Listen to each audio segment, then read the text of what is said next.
दर्शकों, हिंदू धर्म में महाभारत को एक पवित्र ग्रंथ माना गया है जो खुद में कई कथाओं को समेटे हुए है।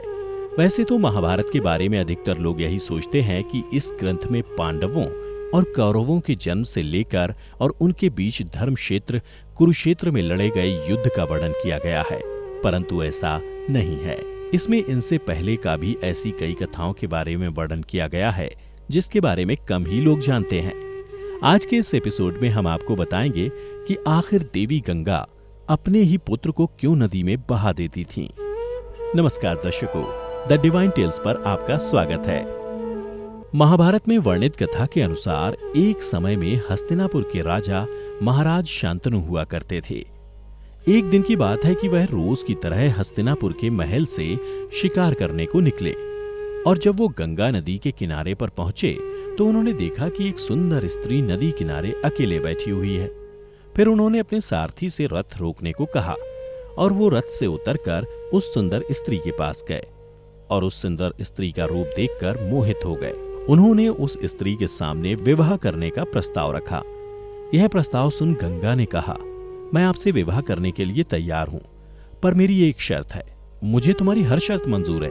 अरे पहले शर्त तो सुन लीजिए, गंगा ने हंसते हुए कहा। तब महाराजा शांतनु ने कहा, देवी अपनी शर्त बताओ। उसके बाद देवी गंगा बोली, महाराज मेरी शर्त यह है कि विवाह के पश्चात आप मुझसे ना तो कोई सवाल पूछेंगे और ना ही मुझे किसी काम को करने से रोकेंगे, और जिस दिन आप ऐसा करेंगे मैं आपको छोड़कर चली जाऊंगी। शर्त सुनाने के बाद महाराज शांतनु ने कहा, हे देवी, विवाह के पश्चात ऐसा ही होगा।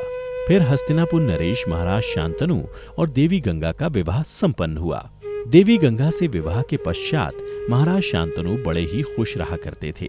उनकी खुशी और भी बढ़ गई जब उन्हें पता चला कि देवी गंगा गर्भ से हैं।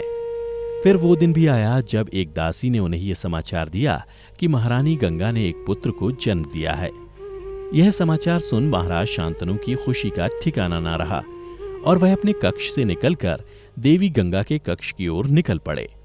अभी वह रास्ते में ही थे कि तभी दासी ने उन्हें बतलाया कि देवी गंगा पुत्र को लेकर जंगल की ओर चली गई हैं। यह सुनकर शांतनु का मन व्याकुल हो उठा और वह सोचने लगे कि इस समय गंगा मेरे पुत्र को लेकर कहाँ गई होगी। फिर वह देवी गंगा को खोजने निकल पड़े।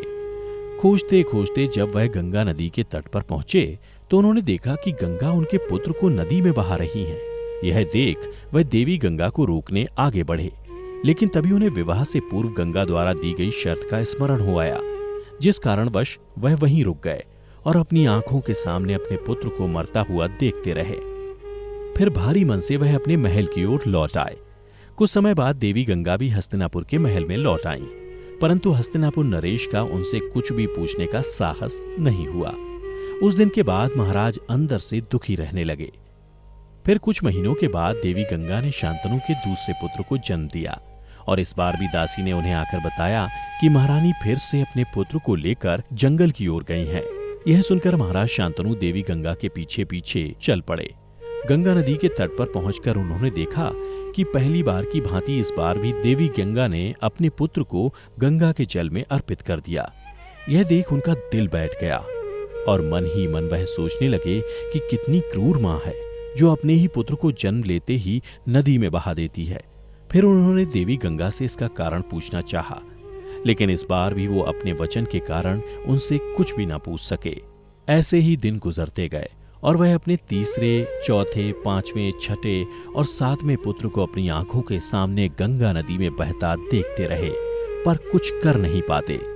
फिर जब देवी गंगा ने उनके आठवें पुत्र को जन्म दिया और वह उसे गंगा के तट पर बहाने ले गई तो इस बार महाराज शांतनु खुद को रोक नहीं सके और इस बार उन्होंने गंगा को रोक दिया और उनसे पूछा कि हे प्रिय, तुम ऐसा क्यों कर रही हो? तब देवी गंगा ने महाराज शांतनु से कहा, महाराज, आपके सभी पुत्र जीवित हैं और सुरक्षित हैं। मैंने हमारे पुत्रों को मारा नहीं है, बल्कि उन्हें महर्षि वशिष्ठ के शाप से मुक्ति दिलाई है। यह सुनकर महाराज शांतनु हैरान हो गए और उन्होंने देवी गंगा से कहा कि हे देवी, तुम क्या कह रही हो? मुझे कुछ भी समझ में नहीं आया। तब देवी गंगा ने उन्हें बतलाया कि पूर्व काल में वशिष्ठ ऋषि के पास कामधेनु गाय हुआ करती थी। कामधेनु एक दिव्य गाय थी। उन दिनों इसकी चर्चा तीनों लोकों में थी जिस कारण एक दिन 8 वसुओं ने उसे चुराने का विचार किया और फिर वे सभी ऋषि वशिष्ठ के आश्रम पहुंच गए और उनमें से एक ने कामधेनु गाय को चुरा लिया। उधर इस बात का पता जब ऋषि वशिष्ठ को चला तो वो क्रोधित हो उठे।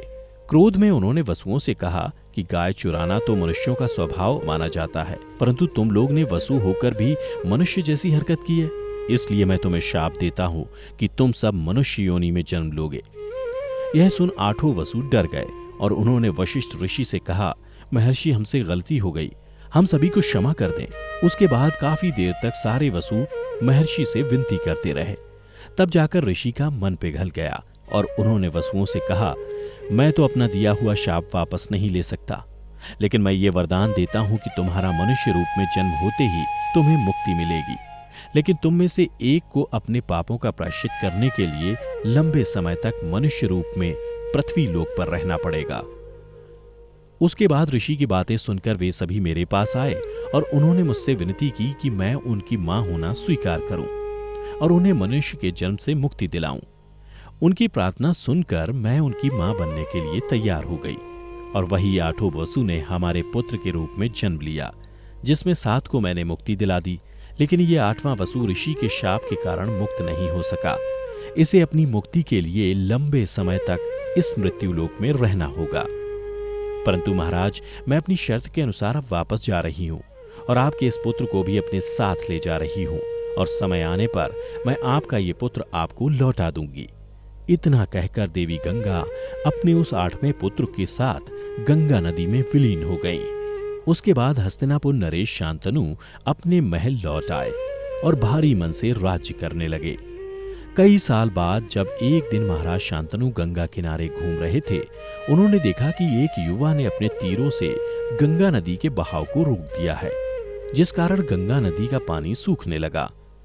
फिर वह उस युवक के पास गए और उसे गंगा नदी के बहाव को दोबारा बहाल करने के लिए कहा, लेकिन उस युवक ने ऐसा करने से मना कर दिया, जिससे दोनों के बीच युद्ध जैसी स्थिति उत्पन्न हो गई। तभी देवी गंगा प्रकट हुई और महाराज शांतनु से बोली, महाराज, यह आपका ही पुत्र देवव्रत है। इसने शास्त्र का ज्ञान शुक्राचार्य द्वारा प्राप्त किया है और अस्त्र शस्त्र का ज्ञान श्री परशुराम से प्राप्त किया है। यह महाप्रतापी है। अब मैं इसे आपके हवाले कर रही हूँ। और गंगा वहां से चली गई। फिर महाराज अपने पुत्र के साथ हस्तिनापुर लौट आए और कालांतर में यही देवव्रत अपनी प्रतिज्ञा के कारण भीष्म कहलाए। तो दर्शकों, उम्मीद करता हूं कि आपको हमारी ये कथा पसंद आई होगी। अगर पसंद आई हो तो ज्यादा से ज्यादा इस वीडियो को लाइक और शेयर करें। साथ ही अगर आप हमारे चैनल पर नए हैं तो इसे अभी सब्सक्राइब कर लें। और हाँ, अगर आप हमारा ये वीडियो फेसबुक पर देख रहे हैं तो हमारे Facebook page the divine tales को भी लाइक करें। आज की वीडियो में इतना ही। अब हमें दें इजाजत। आपका बहुत बहुत शुक्रिया।